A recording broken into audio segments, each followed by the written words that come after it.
halkan waxaan uga jawaabayaa nin la yiraahdo farmaajo jamhuuriyadda Soomaaliland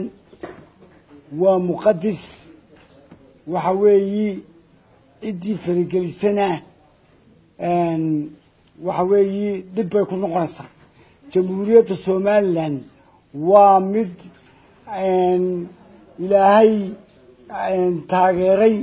oo hagaajiyay oo uu saxay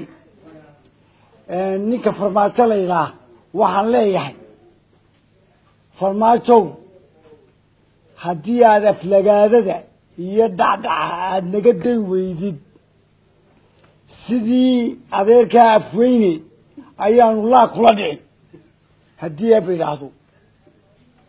waxa kaloo aan maanta ku leeyahay adigu fal baad ku timid kumaadima doorasho waxaad ku timid fal baad ku timid falkaasina dadkaad fashay doorasho kumaadiman waxaanu ku leenahay haddii aad aflagaadada iyo dhacdhaca haddii aad naga day weydid sidii adeerkaa afweyne ayaanu adeer maraqaaga cabbi doonaa haddii aad yidhaahdo ta kale aan maanta halkan ka sheegaya waxa weeyi Ethiopia waa dal wanaagsan oo fiican oo wanaagsan dalkaasi madaxdoodu way wanaagsan tahay shacabkooduna waa wanaagsan yahay mar walbana afkaad ku haysta farmaajo oo markaasi mar walba waxaad leedahay afkaad ku haysta haddii aad afka ka day weydidna dalkaasi waa dal wanaagsan oo aanu jaar nahay oo aanu saaxiibo nahay oo aanu wanaagsan nahay marka waxa weeye farmaajo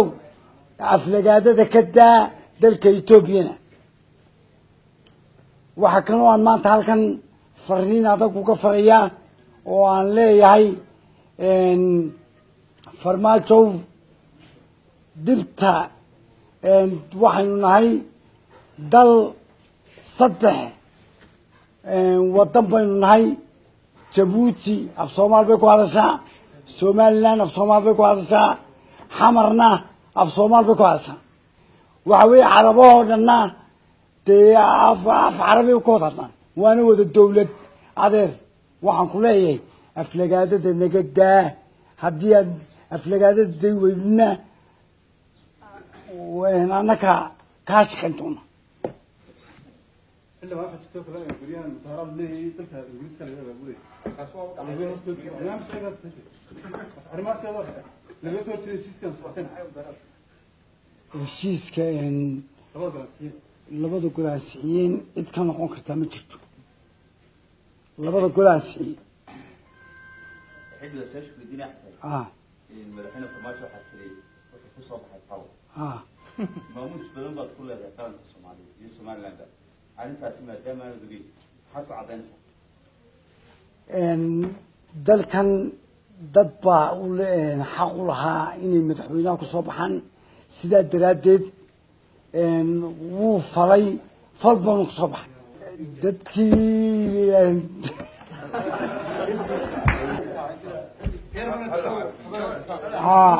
wariyaha la xiray waxaan ka codsanayaa dadka xiray inay soo daayaan